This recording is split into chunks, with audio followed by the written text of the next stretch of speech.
ప్రియమైన దేవుని బిడ్డలారా, మీ అందరికీ శుభాలు తెలియచేస్తున్నాను. ఈ సృష్టిని గురించి మనం ఆలోచన చేసినప్పుడు దేవుడు తన నోటి మాటతో ఆకాశమును, భూమిని, సముద్రమును, జలరాశులను, పక్షాదులను, వృక్షాదులను కేవలం తన నోటి మాటతో దేవుడు తయారు చేశాడు. కానీ మానవుని దగ్గరికి వచ్చేటప్పుడు మాత్రము తన స్వహస్తాలతో చేసుకున్నాడు.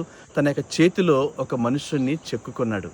అంత గొప్ప సృష్టిలో దేవుడు మానవునికి అంత ప్రాముఖ్యతనిచ్చాడు. అయితే నా ప్రియమైన దేవుని బిడ్డలారా, మనకు దేవుడు అనుగ్రహించినటువంటి ఈ దేహము గురించి, మనలో ఉన్నటువంటి దేవుడు పెట్టినటువంటి ఆత్మ ఈ దేహం యొక్క విమోచన కొరకు ఎదురు చూస్తుందట. ఎందుకంటే ఎప్పుడైతే ఈ దేహము నుంచి మనం విమోచించబడతామో, విడుదల పొందుకుంటామో, అప్పుడే నేరుగా ప్రత్యక్షంగా ప్రభుతో ఉండడానికి, దేవునితో సహవాసం చేయడానికి, ఆ నిత్య రాజ్యములో ప్రభుతో సదాకాలం ఉండడానికి వీలు పడుతుంది. ఇంకో గొప్ప మాట ఒకటి చెప్తాను, దయతో శ్రద్ధతో ఆలకించండి.